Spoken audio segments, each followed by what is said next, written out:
Today's topic, the Mega Backdoor Roth IRA step-by-step guide.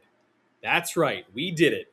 We now have a step-by-step guide, which you can actually scroll down and you can keep a copy of the PDF for yourself down below. But as we get into the video, I will also walk you through it step by step. Welcome back to the channel. If you are new to the channel, my name is Chad Chubb. I am the founder of WealthKeel. I am a CFP, a TPCP, and a CSLP. All that means is that I love this stuff. I love this stuff very much. If you have not subscribed to the channel, now would be a great time to subscribe to the channel. Give us a thumbs up, help share the message. That really helps smaller channels like ours here at WealthKeel. You can also click on the bell icon, get a notification every time we release a new video, which we do weekly. And if you click on the WealthKeel Go link, you can also submit questions for future episodes. You can join our WealthKeel weekly newsletter. And if you are a physician or your spouse is a physician, you can also sign up for an icebreaker call, which is a free complimentary call to see if we'd be a good fit if you're looking for a new financial planning team. That's it. That's the pitch. All right. This is a good one. This content always does very well. The Mega Backdoor Roth is a very popular topic. Now, I'm not going to walk you through, I am going to walk you through the step-by-step. So this will actually be our most detailed step-by-step guide out of any of the other videos or blog posts that we've released. Now, 2 videos and blog posts that have done really well in the past. Most recently, this is back on December 18th of 25. We did the Mega Backdoor Roth Q&A 2026 version. Your top questions answered. Check out that one. We also did one in earlier 2025. This was January 30th of 25. Mega Backdoor Roth IRA, how it works and how to maximize your contributions. Anytime we release a new YouTube video, we also make that into a blog post. So you can either find that content on our YouTube channel, which you are here now, or also on our website at wealthco.com. And then under the Insights is our blog. So I want to do 2 things today. First thing, I just want to walk through some of the new things in 26. So if you're already have been doing Mega Backdoor Roths, and you're just kind of checking back what's new for this year compared to past years, and then I will walk you through the actual PDF guide as well. So what's new this year? The 2 things that I noted that really stood out were we have higher limits. So the new max in 26 is $72,000. That was up from 70. Yep, I have some other notes over here in 2025. So we got a little $2,000 bump there. One of the newer things that kicked in 26 is the catch-up contributions. For those of you with income above $150,000, which I assume that if you're searching Mega Backdoor Roth, you likely have income that is probably higher than that or very close to it. But if your income is higher than $150,000, remember all the catch-up contributions now have to be Roth.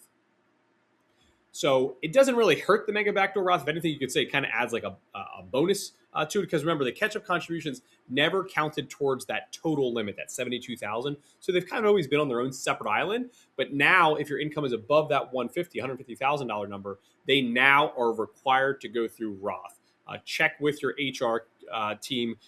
Most employers have already released notices on this, but just kind of keep an eye on that. So those are the 2 big updates this year. Did I put anything else in here that I want to go over here? For those catch-up contributions, remember there's actually 2 layers to it. So if your age is 50 plus, you get the $8,000. That's the 2026 number. But the super catch-up kicks in, oddly enough, from only ages 60 to 63, and that number jumps the whole way up to $11,250. So if you're new to the Mega Backdoor Roth, if you kind of do all those numbers, I'm assuming you're not getting any type of employer contribution, which again, we'll walk through the whys and hows for all this in a second. You could almost get another $50,000, close to it, per year in terms of a Roth contribution. This would be after you did your pre-tax deferral. I don't know what future tax rates are. If I did, this would be a lot easier. But for a lot of our clients, high-income households, we usually like to take full advantage of the pre-tax. So we would assume that $24,500 in today's dollars would have been pre-tax. And now the after-tax bucket, that's why this is attractive, is the amount that we would try to eventually do this Mega Backdoor Roth with. So that's what's new for 26. Again, I put in those 2 videos that have done really well for us as of late as well, and blog posts. But let's get into it. Let's get into the actual workflow now. Just share my screen here. This thing covers everything. sometimes I'll zoom in a little bit more. I hope you all can see this well. If not, again, click on your own PDF copy below in the show notes and make this your own, or maybe even make it larger on a screen. But I was trying to get everything in one view. This is only a one pager. So I'm going to walk through each one. There's a lot happening here, right? Your goal is to follow the yes as much as possible. The more no's that come in, add some layers to this. Now, if you go back to some of our old blog posts, you know my two favorite questions. I have to go to the old blog post tab. There's two vital questions, and they're in here too. There's two vital questions to ask HR to even see if this is a remote possibility. Question number one, does my retirement plan allow after-tax contributions? Need that one. That one's very important. The second part is also very important. Does my plan permit in-service distributions or rollovers of after-tax contributions to a Roth IRA? In service, it could also go internally to your Roth 401k. Those are two very important questions. The second one, if it's technically a no, which we'll cover again as we walk step by step, you can do it at separation of service, but it's just not as attractive. Because remember, and I'll probably say this twice, but if you have after-tax contributions to your plan and you're able to make those after-tax contributions year after year after year, that is still a big win. There is a lot of benefits there. The downside is, though, it's not Roth yet. So when you separate from service, any of that growth is still labeled as pre-tax. It was not Roth. So the after-tax number, let's just say that the after-tax number was $50,000, but the total number was $75,000. So it was $50,000 of after-tax contributions, $25,000 of growth.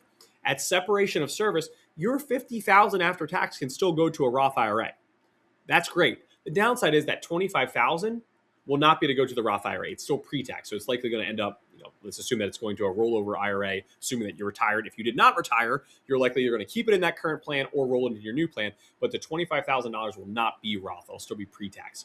So even with a no on number two, after-tax contributions are still really beneficial, but you need both of those to occur to have a true Mega Backdoor Roth. All right, let's hit it. All right, so I'm going to walk through I'm going to literally read every single one. So first, start here. We label that very nicely, right? At the very top, have you made a maximum salary deferral contribution of $24,500 over the age of 50? Remember, that jumps up to $32,500. All right. This one's easy in terms of if the first answer is no, in most cases, you should max those contributions. Whether that's from the workflow or from our advice, could not agree more, right? You should be taking advantage of that first bucket before we worry about the extra buckets. And again, it's hard to give blanket advice in terms of YouTube videos, but for a lot of our high income households, we're usually directing that first deferral bucket to pre-tax. We like the idea of playing tax deferral, ideally Roth conversions much later down the line, fill up those lower tax brackets. Because remember, when you put money into 401k, you're just deferring taxes. You did not save a penny in taxes yet. It depends on how you pull it out is how you save the taxes. All right, so if it's no, that's fine. You're trying to max that out first. If it's yes, on to the next one. All right, so will the 401k plan allow you to make non-Roth, also important, after-tax contributions? You can usually find this in the summary plan description, or what we call an SPD. Ideally, you also have a good HR team that you confirm this with, or a good financial advisor that actually enjoys reading SPDs. We do. So if the answer was yes, you maxed them out, you're now down to this step here. All right. So this is the first question, right? If we go back to our original blog post and the two vital questions, this is question number one. If they say no, which we're not hoping occurs here, can I turn on the highlighter? Yeah. If they say no, that's not good. Can't do them. It's over. That is the end of the line for this one. If they say yes, we're on to the next one. Oh. Adobe's trying to drop us some notes here. So we got a yes now. So here we go. Is there room under the ACP test for you to make additional contributions? This answer can be found by consulting with the plan sponsor. This is one that HR likely has an idea on because likely others are already doing this, but if not, you might have to take this a little bit deeper. The larger your employer, the less likely you're going to have ACP testing issues. The smaller your employer, you could have some issues here. So keep that in mind. This testing is important. Testing is important because after-tax contributions have their own testing requirements. It's not the same as the other things in terms of like pre-tax, where like a safe harbor can fix a lot of this. Just keep that in mind. If the answer is no, guess what? We're back to can't do it. But let's just say the answer is yes. We're making progress. All right. Is the sum total of all the contributions made this year, this is important, employee, that's you, excluding catch-up, less than $72,000. So what did you put in? What did your employer put in? If those two numbers are less than 72,000, which larger employers likely, smaller practices, you might have the practices, especially if you're one of the partners in the practice, they might already take you the whole way up to that 72, right? They're going to put a big profit sharing contribution in that's going to get that. So keep an eye on that. So if the answer is no here, meaning that you already hit 72,000, well, yes, that will take us back here. No, you can't do it. But for a lot of you, it's probably yes. So now you can make the Mega Backdoor Roth contribution. All right. We're looking good here. We're making progress. So follow the yeses. All right, next block. The amount you can contribute equals $72,000 minus all employer and employee contributions, including catch-up. Yes, we noted that. All right, so now look, we take a little detour here. So you follow me this way. Now we're going over here. This was question number 2. Remember, 2 vital questions. Here's question number 2. Does the 401k plan allow in-plan Roth conversions? If the answer is yes, we go over here. You can convert your non-Roth after-tax contributions, but must also convert any earnings thereon, which will be taxable upon conversion. Going to the next one. To optimize this strategy, convert as soon as permissible within the plan. This will minimize the tax cost in the maximum duration of a favorable Roth treatment. What does that mean, Chad? That's essentially a foreign language. What that means is the sooner you can convert after tax to Roth, the better. Now, you're probably thinking, well, why can't I just do it right away? Every plan will have different rules. We have some. The Kaiser Group has a really good one. Salesforce has a really good one where they'll do auto conversions. As soon as you make that contribution after tax, they'll immediately convert it to Roth. That is the ideal situation. But what if they don't do that? What if they only do once per year? When you do that, remember, let's just say in this example, you put in $30,000 after tax, but by the end of the year, we had a good market year. It's up to $40,000. The $30,000 conversion is tax-free, right? It's after-tax contributions into your Roth. That's the Mega Backdoor Roth. But the gains are going to be taxable, right? That's why the quicker that they can convert it, the better. This is also the same story I told you at the beginning of the video. Let's just say that you had to wait years, right? You had to do years of waiting, and because you had to have that separation of service moment. That's the same thing here. So ideally, if you get yeses to both of these, right, you can do after-tax contributions, which was up here, and you get the in-plan conversions down here. This is the ultimate win, right? This is your big win right here. And the sooner that you can convert it, the better. All right, so now let's kick this out. Oops. What if we say no, right? So what if they say, hey, you can do after-tax, but we don't allow in-plan conversions? All right, so this adds some layers to it. So the answer is no. So we got to head this way. Does the 401k plan, and this is actually part 2 of the second question, does the 401k plan allow for in-service non-hardship distributions? If the answer is no, you have to wait until you leave your employer to roll over the account and all the growth that will accrue as pre-tax dollars.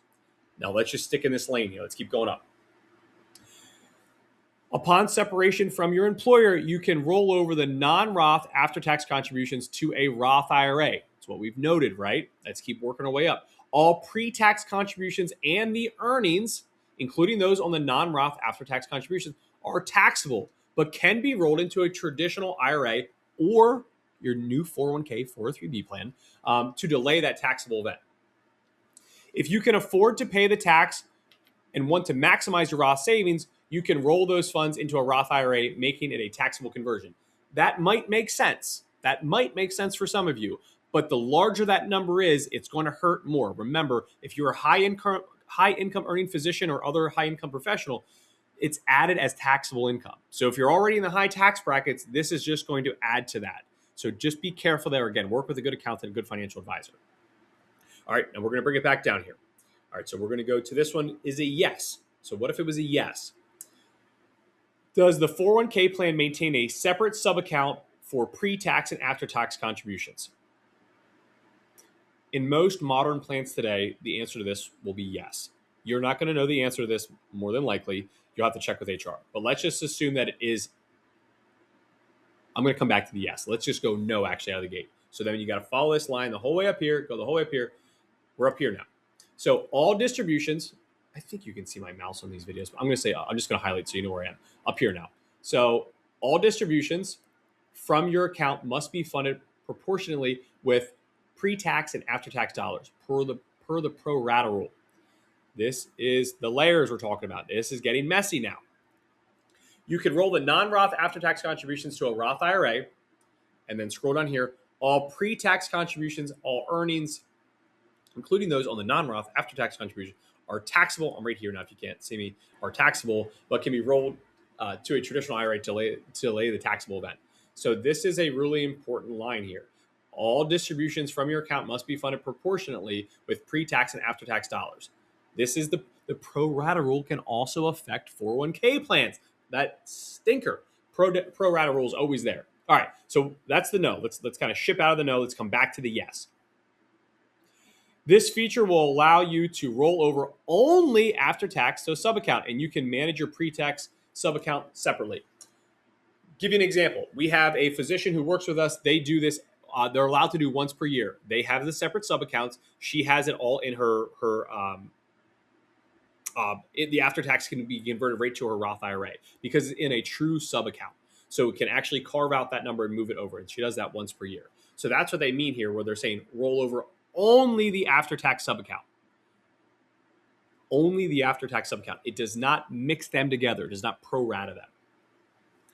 All right. If you act promptly, you can minimize the earnings that accrue in the after-tax sub-account, which will have a pre-tax character, and move the funds into your Roth IRA for the tax-free growth. So now, again, the example I just gave you was once per year. Sometimes you might get more than that. We've seen semi-annually. For some reason, I feel like maybe we saw quarterly, but annual is pretty common here if they don't have that auto conversion feature. So there you have it. I know I kept a few. That's fine. I'm going to keep a few of those yeses highlighted. But two main questions, again, in the most simple, clean form are, does my retirement plan allow after-tax contributions? And then part two, which technically is broken into two separate questions in our spreadsheet here, or in our workflow, is, does my plan permit in-service distributions or rollovers of after-tax contributions to a Roth IRA? So this is your true step-by-step guide on how to do the Mega Backdoor Roth contribution. Again, this topic always does really well. We usually get a lot of good questions. Actually, the one video that we released later in the year was all based on questions that we got from the other video. So drop questions. You'll see in my previous videos, I try to get back to every comment. If we get a lot of comments, I'll try to make a whole nother video for it too, just to dig a little bit deeper. But there you have it, the step-by-step guide to your Mega Backdoor Roth IRA. Extremely cool way to optimize if it's available to you. It's not available to everyone, but if you do have it, it is a pretty neat tool. As always, thanks for hanging out with me. Probably a little bit over 15 minutes. I nerded out a little bit on this one. I get excited for this one. But thanks for hanging out with me for the last 15 minutes or so. Again, please subscribe to the channel if you have not done so. If you got anything that just made you smile in this video, something that you can look forward to, please give us a thumbs up. Subscribe to the channel, click on the bell icon, get a notification every time we release a new video, which we do weekly. Again, Wealth Kill Go link, Wealth Kill Weekly, submit questions for future videos, even sign up for a free icebreaker call. That's it. As always, I will catch you on the next video.